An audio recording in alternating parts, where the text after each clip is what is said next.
بسم اللہ الرحمن الرحیم۔ تلمسان شہر سے کافی جنوب میں آدھی رات کے وقت ایک جگہ محمد بن اوس نے اپنے لشکر کو روک دیا۔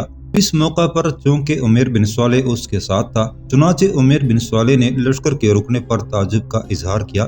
محمد بن اوس کو مخاطب کر کے کچھ کہنا ہی چاہتا تھا کہ محمد بن اوس نے اسے مخاطب کرنے میں پہل کی اور کہنے لگا، ابن صالح، میں نے اس سے پہلے چونکہ تم پر یہ واضح نہیں کیا کہ میں تلمسان میں رومنوں کے لشکر پر کیسے ضرب لگاؤں گا، اس بنا پر تم یقیناً پوچھو گے کہ میں نے اپنے لشکر کو یہاں کیوں روک دیا ہے۔ سن میرے بھائی، رات آدھی کے قریب جا چکی ہے۔ تلمسان شہر یہاں سے کچھ زیادہ دور نہیں ہے۔ اس کی طرف جانے والے راستوں سے تم مجھ سے بھی زیادہ آگاہی حاصل کر چکے ہو۔ ہمارے لشکر میں باربرداری کے جانوروں میں کچھ ایسے بھی ہیں جن پر اناج لدا ہوا ہے اور یہ زیادہ تر اونٹوں پر مشتمل ہے۔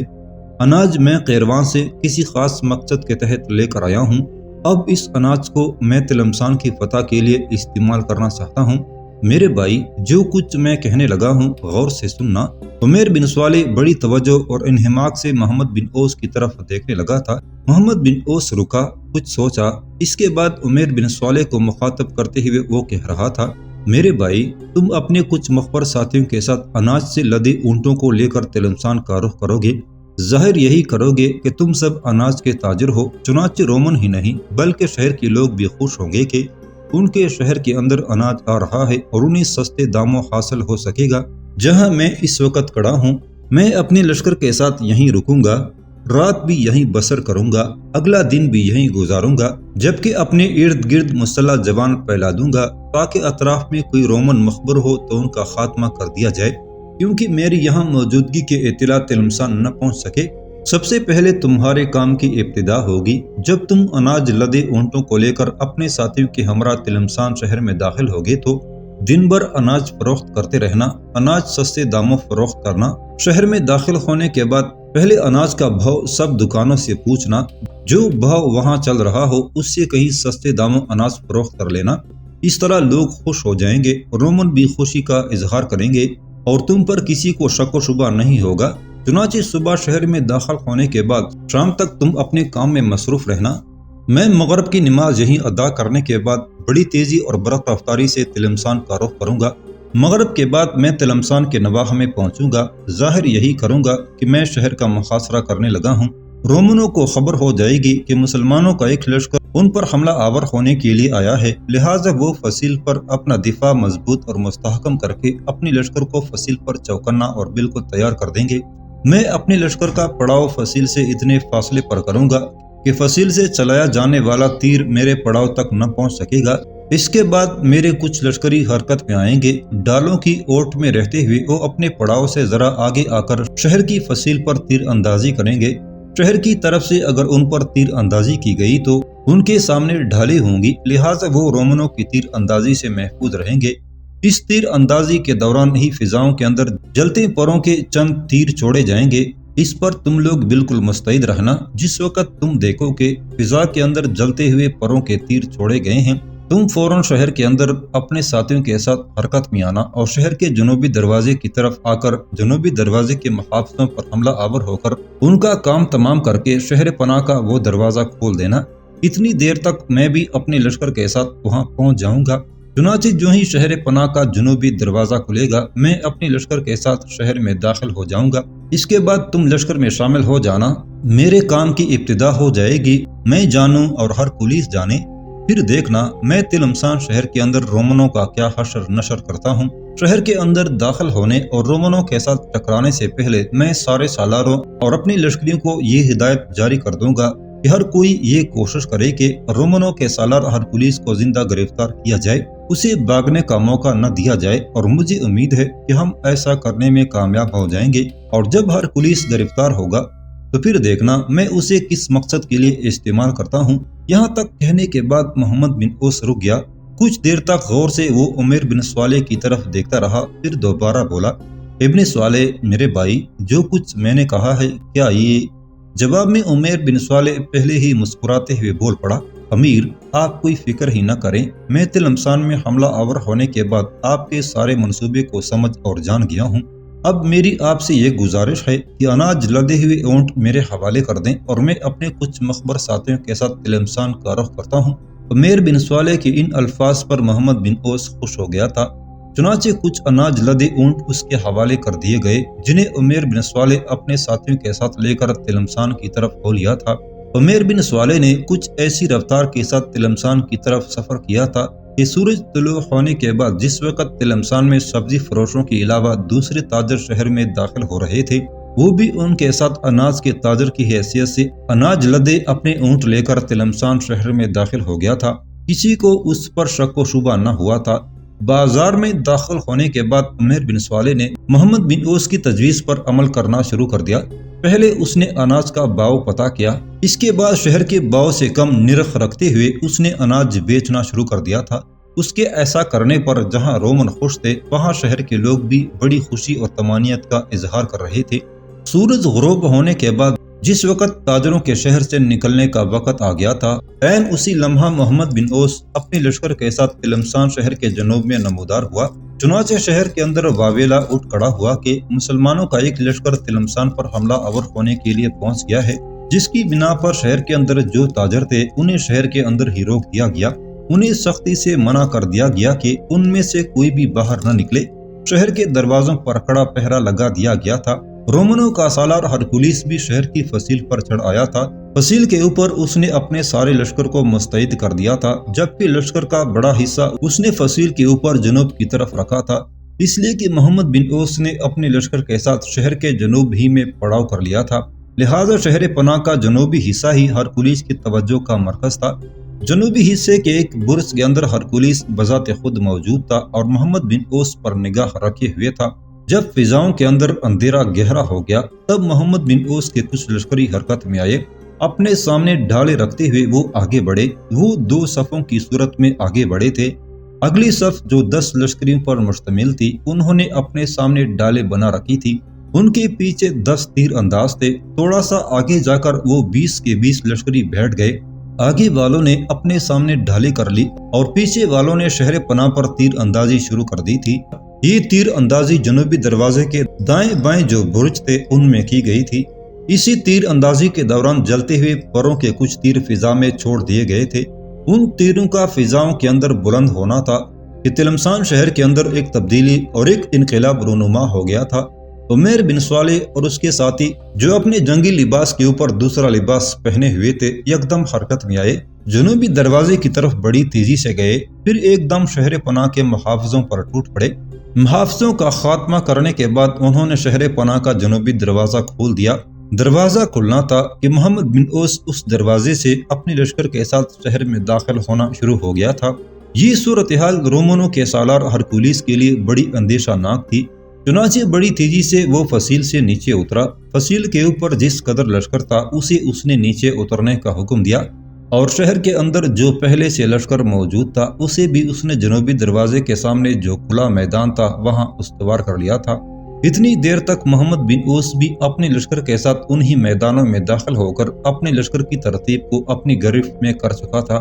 ہرکولیس چاہتا تھا کہ مسلمانوں کو اپنی صفیں درست نہ کرنے دے اور پہلے ہی حملہ آور ہو کر انہیں شہر سے مار بگائے، لہٰذا انہی ارادوں کے تحت وہ لڑائی میں کود پڑا تھا۔ دوسری طرف محمد بن اوس بھی اس وقت تک اپنی لشکریوں کی ترتیب درست کر چکا تھا، چنانچہ جوابی کارروائی کرتے ہوئے وہ بھی حملہ آور ہو گیا تھا۔ یوں دونوں لشکریوں کے ٹکرانے سے تلمسان شہر کے جنوبی میدانوں میں دلوں کی خواہشوں کی دہلیز پر جنوں کے بےکراں خروش سر پیٹنے لگے تھے۔ تھوڑی دیر کے ٹکراؤ کے بعد رومنوں کا سالار ہرکولیس مایوسی کا شکار ہونا شروع ہو گیا تھا۔ اس وقت وہ اپنے لشکر کے وسطی حصے میں تھا اور وہ دیکھ رہا تھا کہ مسلمانوں کے تیز حملوں کے سامنے اس کے لشکر کی حالت خراب ہونا شروع ہو گئی ہے۔ وہ یہ بھی دیکھ رہا تھا کہ مسلمان لشکری بڑھ چڑھ کر حملہ آور ہو رہے تھے اور رومنوں کی صفوں کی صفیں کٹنے والی پکی فصل کی طرح زمین پر بچھنے لگی تھی۔ یہ صورتحال ہرکولیس اور اس کے رومن سالاروں کے لیے بڑی تشویشناک تھی۔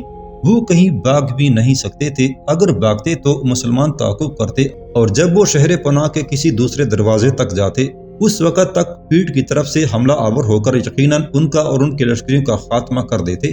ہرکولیس اسی شش و پنج میں تھا کہ محمد بن اوس کے اشارے پر اس کے لشکری بچے کچے رومنوں کے اطراف میں پھیلنا شروع ہو گئے تھے۔ اس صورتحال نے ہرکولیس کو بوکلا کر رکھ دیا تھا۔ اپنے لشکر کی حالت کو فراموش کر دیا۔ اپنی جان بچانے کے لیے اس نے فرار اختیار کرنے کی کوشش کی اور پیچھے بھاگنا چاہا، لیکن اس کی بدقسمتی کے محمد بن اوس نے کچھ لشکریوں کے ذمہ یہ کام لگایا تھا کہ وہ ہر صورت میں ہرکولیس کو زندہ گرفتار کریں۔ چنانچہ وہ لشکری حرکت میں آئے اور ان میں سے کچھ نے ہرکولیس پر اپنی کمندیں ڈال کر ہرکولیس کو زندہ گرفتار کر لیا تھا۔ ہرکولیس کی اس طرح گرفتاری پر بچے کچے رومن اپنا ہاتھ کھینچنے لگے تھے اور اسی لمحہ مسلمانوں نے ایسا زوردار اور شدید حملہ کیا کہ رومنوں کا خاتمہ کر دیا گیا۔ یوں تلمسان شہر رومنوں سے پاک کر دیا گیا۔ ہرکولیس کو رسیوں میں جکڑ کر شہر پناہ کی فصیل پر چڑھنے والی سیڑھیوں کے پاس ہی روک دیا گیا تھا۔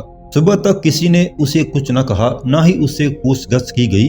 محمد بن اوس اور عمیر بن صالح صبح تک اپنے زخمیوں کی دیکھ بھال کرنے کے علاوہ شہر کو رومنوں کی لاشوں سے پاک کرتے رہے۔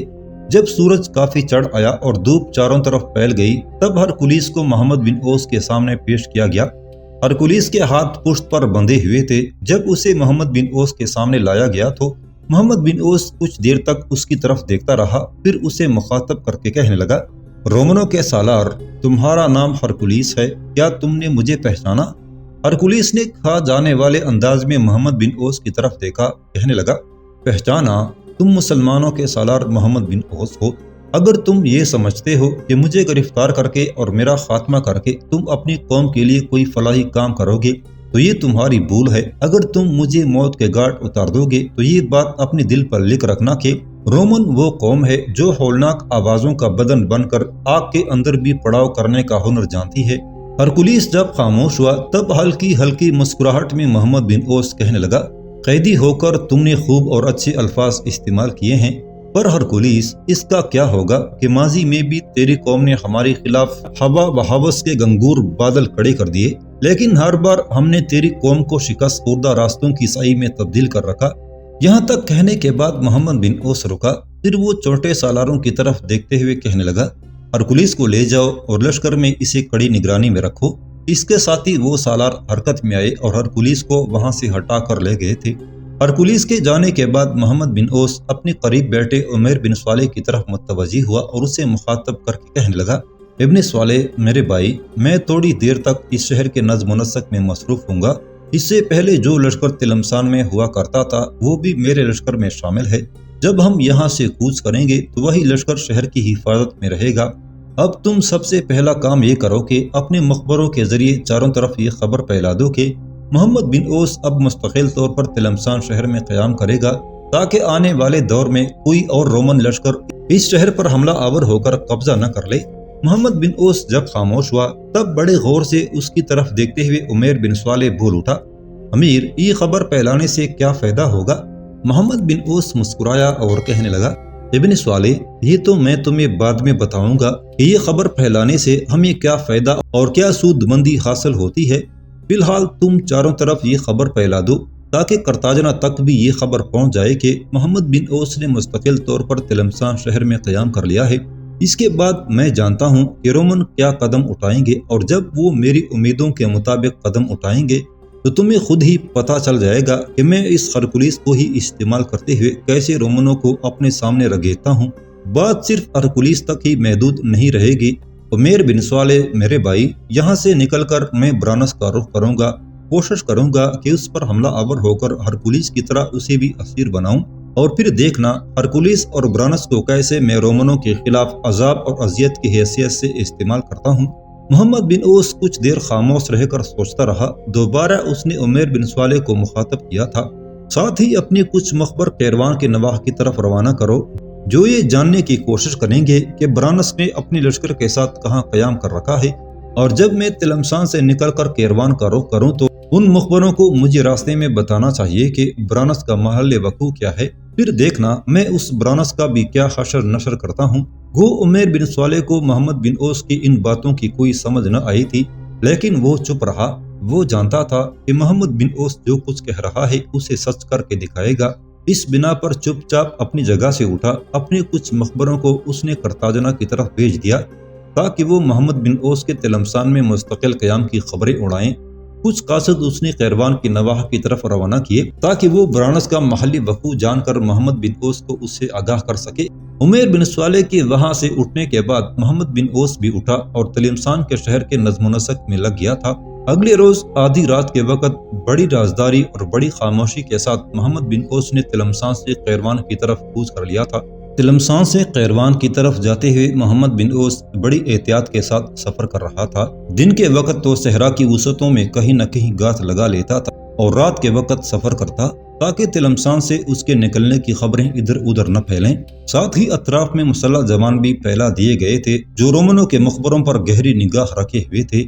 ایک روز قیروان سے کچھ فاصلے پر عشاء کی نماز ادا کرنے کے بعد محمد بن اوس اپنے لشکر کے ساتھ کوچ کرنے ہی والا تھا کہ عمیر بن صالح نے جو اپنے مخبر برانس کے محل وقوع جاننے کے لیے روانہ کیے تھے وہ محمد بن اوس کے پڑاؤ میں داخل ہوئے۔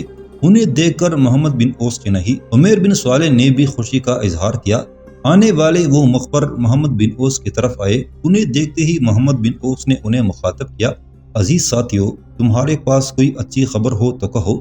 اس پر آنے والوں میں سے ایک بول اٹھا، امیر، پہلی بات یہ ہے کہ ہم برانس کا محل وقوع دیکھ کر آئے ہیں۔ برانس کے پڑاؤ کا جائزہ لینے کے بعد ہم قیروان سے ہوتے ہوئے آئے ہیں اور قیروان سے آپ کے نام امیر زہیر بن قیس کا ایک پیغام بھی لے کر آئے ہیں۔ ان کا کہنا تھا کہ افریقہ میں رومنوں کی مدد کے لیے قسطنطنیہ سے ایک لشکر جنگی کشتیوں میں سوار افریقہ کے ساحل کا رخ کر رہا ہے اور وہ جنگی کشتیاں لشکر کو لے کر پہلے برکا کے سامنے آئیں گی، لہٰذا اندیشہ ہے کہ ساحل پر اترنے کے بعد وہ برکا کا رخ کریں گے اور برکا پر قبضہ کر لیں گے۔ اس صورتحال کو سامنے رکھتے ہوئے آپ کے نام امیر نے پیغام بھجوایا ہے کہ وہ لشکر کے ایک حصے کو لے کر برکا کی طرف روانہ ہونا چاہتے ہیں تاکہ رومنوں سے برکا شہر کو محفوظ کر لیا جائے۔ ساتھ ہی امیر زہیر بن قیس کا یہ بھی خیال ہے کہ جب تک دربار خلافت سے بڑا لشکر افریقہ میں داخل نہیں ہوتا اس وقت تک مصر سے ہی کمک حاصل کی جائے، لہٰذا وہ چاہتے ہیں کہ رومنوں کے سامنے برکا کا دفاع کرنے کے بعد وہ مشرق کے رخ پر مصر کی طرف سفر کریں گے اور وہاں سے کمک حاصل کرنے کی کوشش کریں گے۔ یہاں تک کہنے کے بعد وہ مخبر جب خاموش ہوا تب محمد بن اوس کچھ دیر سوچوں میں ڈوبا رہا، پھر آنے والوں کو مخاطب کرتے ہوئے وہ کہہ رہا تھا، پہلے یہ بتاؤ کہ اگر یہاں سے میں سکانہ کی طرف کوچ کروں تو کب تک میں سکانہ تک پہنچ سکتا ہوں؟ اس پر آنے والے مخبروں نے تھوڑی دیر تک آپس میں صلاح و مشورہ کیا۔ پھر ان کا ایک ساتھی محمد بن اوس کی طرف دیکھتا ہوا کہہ رہا تھا، امیر، اگر آپ ابھی اور اسی وقت یہاں سے کوچ کریں تو ہمارا اندازہ ہے کہ آدھی رات کے بعد آپ سکانہ کے پڑاؤ تک پہنچ سکتے ہیں۔ یہ الفاظ سن کر محمد بن اوس نے خوشی کا اظہار کیا، پھر آنے والوں کو مخاطب کر کے کہنے لگا، اگر یہ بات ہے تو تم سب دو حصوں میں تقسیم ہو جاؤ، آدھے قیروان جاؤ۔ زہیر بن قیس کو میری طرف سے یہ پیغام دو کہ وہ جب اور جس وقت چاہے لشکر کا ایک حصہ لے کر برکا شہر کی طرف روانہ ہو جائے۔ آج ہی رات برانس سے نمٹنے کے بعد خداوند کو منظور ہوا تو سورج طلوع ہونے کے بعد میں قیروان میں سکانہ اور نعیم بن حماد کے پاس پہنچ جاؤں گا۔ اس کے ساتھ محمد بن اوس نے اپنے پہلو میں کڑے عمیر بن صالح کی طرف دیکھا اور اسے مخاطب کر کے کہنے لگا، ابن صالح، پہلے آنے والے اپنے بھائیوں کے کھانے کا اہتمام کرو، اس کے بعد یہاں سے کوچ کریں گے۔ اس پر عمیر بن صالح ان سب کو اپنے ساتھ لے گیا تھا۔ آنے والوں نے کھانا کھایا، پھر انہیں دو حصوں میں تقسیم کر دیا گیا تھا۔ ان میں سے کچھ سیدھے قیروان میں زہیر بن قیس کے پاس چلے گئے تھے، باقی کو محمد بن اوس نے اپنے پاس رکھ لیا تھا تاکہ برانس کے پڑاؤ تک اس کی رہنمائی کریں۔ تھوڑی دیر بعد محمد بن اوس نے بھی وہاں سے کوچ کیا اور صحرا کی وسعتوں کو بڑی تیزی سے سمیٹتا اور صحرائی ٹیلوں کے اندر بڑی برق رفتاری سے جست و خیز کرتا ہوا وہ برانس کے پڑاؤ کا رخ کر رہا تھا۔ دوسری طرف کوسیلا کی موت کے بعد بے شک برانس کسی قدر مزمحل اور نا آسودہ تھا، لیکن اسے امید تھی کہ اس سلسلے میں رومن اسے ضرور رابطہ قائم کریں گے اور رومنوں کے ساتھ مل کر مسلمانوں پر ضرب لگائے گا، اور جس طرح پہلے کوسیلا نے قیروان شہر پر قبضہ کر لیا تھا اسی کی طرح برانس قیروان پر قابض ہونے میں کامیاب ہو جائے گا۔ برانس تک یہ بھی خبریں پہنچ چکی تھی کہ محمد بن اوس لشکر کا ایک حصہ لے کر تلمسان کی طرف جا چکا ہے۔ اس کے بعد یہ بھی خبریں آنی شروع ہوئی کہ محمد بن اوس مستقل طور پر تلمسان میں ہی قیام کیے رکھے گا۔ برانس تک صحرا کے اندر سرگرداں اس کے ساتھیوں نے برانس کو یہ بھی بتا دیا تھا کہ رومنوں کا ایک لشکر قسطنطنیہ سے افریقہ کا رخ کر رہا ہے اور وہ پہلے برکا کے ساحل کی طرف آئے گا، لہذا برانس یہ بھی امید رکھتا تھا کہ مسلمانوں کا کوئی نہ کوئی لشکر برکا کی حفاظت کے لیے جائے گا۔ برانس جانتا تھا کہ یہ کام زہیر کے علاوہ اور کوئی نہیں کرے گا کہ محمد بن اوس پہلے ہی تلمسان کی طرف تھا ان حالات میں برانس اس جگہ جہاں اس نے پڑاؤ کیا ہوا تھا بالکل مطمئن تھا۔ اسے اندیشہ ہی نہیں تھا کہ رات کے وقت کوئی اس پر حملہ آور ہو سکتا ہے، کوئی شب خون مار کر اس کے لیے فنا کے دروازے کھول سکتا ہے۔ الٹا وہ اس انتظار میں تھا کہ اسے یہ خبر ملے کہ مسلمانوں کا کوئی لشکر قیروان سے نکل کر برقہ کی طرف روانہ ہوا ہے، تو وہ بھی اپنا پڑاؤ چھوڑ کر قیروان کی طرف روانہ ہو اور قیروان پر حملہ آور ہو کر حوصلہ کی طرح اپنی قسمت آزمانے کی کوشش کرے۔ لیکن وہ یہ نہیں جانتا تھا کہ رات کی گہری تاریکی میں محمد بن اوس ایک ناقابل برداشت اذیت اور ایک وحشتناک عذاب کی صورت میں اس کی طرف پیش قدمی کر رہا تھا۔ برانس کے پڑاؤ کی طرف پیش قدمی کرتے ہوئے محمد بن اوس برابر مخبروں سے رابطہ قائم کیے ہوئے تھا اور ان سے پوچھتا جا رہا تھا کہ برانس کا پڑاؤ اب کتنی دور ہے۔ ان مخبروں ہی کے بتانے پر ایک جگہ محمد بن اوس نے اپنے لشکر کو روک دیا، پھر عمیر بن سوالے کو مخاطب کر کے کہنے لگا، عمیر بن سوالے، میں یہاں سے چند دستے تمہاری کمانداری میں دینے لگا ہوں اور خود میں برانس کے لشکر پر حملہ آور ہونے کی ابتدا کروں گا۔ تم نے جنگ میں کوئی حصہ نہیں لینا، برانس اور اس کے لشکریوں سے میں خود نمٹ لوں گا۔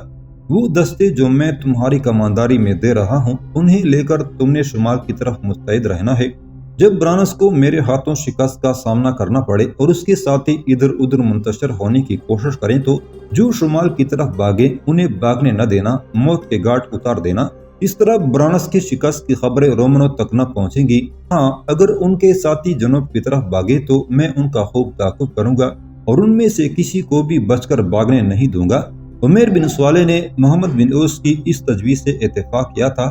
چنانچہ محمد بن اوس نے اپنے لشکر میں سے کچھ دستے نکال کر عمیر بن سوالے کی کمانداری میں دے دیے تھے۔ اس کے بعد رات کی گہری تاریکی میں برانس کے لشکر پر ضرب لگانے کے لیے ایک بار پھر وہ پیش قدمی کرنے لگا تھا۔ برانس کے لشکر کے قریب جا کر محمد بن اوس نے اپنے آگے بڑھنے کی رفتار تیز کر دی تھی۔ برانس کے لشکری اس وقت گہری نیند سوئے ہوئے تھے، اس لیے کہ انہیں کسی کے حملہ آور ہونے کا خطرہ ہی نہیں تھا، لہٰذا شمال کی طرف پہنچتے ہی محمد بن اوس ان پر حملہ آور ہو گیا تھا۔ محمد بن اوس اس قدر شدت اور سختی سے حملہ آور ہوا تھا کہ زندگی کے مدجزر میں انہوں نے اذیتوں کے کرب برنے شروع کر دیے تھے۔ جب تک برانس اور اس کے لشکری سنبھل تھے، محمد بن اوس نے برانس کے لشکر کے ایک خاصے بڑے حصے کو کاٹ دیا تھا۔ برانس وہاں پڑاؤ کرنے کے بعد رومنوں کی طرف سے کسی رد عمل کا منتظر تھا، پر اب وہاں سرخ ریت کے غیر آباد بے آب و گیا صحرا میں موت جلتی آندھیوں کی طرح اس کے لشکر میں جسم جاں کی فصیل کی آخری سیڑھیوں تک کو گرا رہی تھی۔ جس طرح تلمسان پر حملہ آور ہونے سے پہلے محمد بن اوس نے اپنی لشکریوں کو ہدایت کر دی تھی کہ ہر صورت میں ہر پولیس کو زندہ گرفتار کرنے کی کوشش کریں، ایسے ہی برانس کو بھی اس نے زندہ گرفتار کرنے کا حکم جاری کر دیا تھا۔ چنانچہ اس کے لشکر کا ایک حصہ دائیں بائیں بھاگنا شروع ہو گیا تھا تاکہ صحرا کے اس حصے سے کسی کو بھاگنے کا موقع نہ مل سکے۔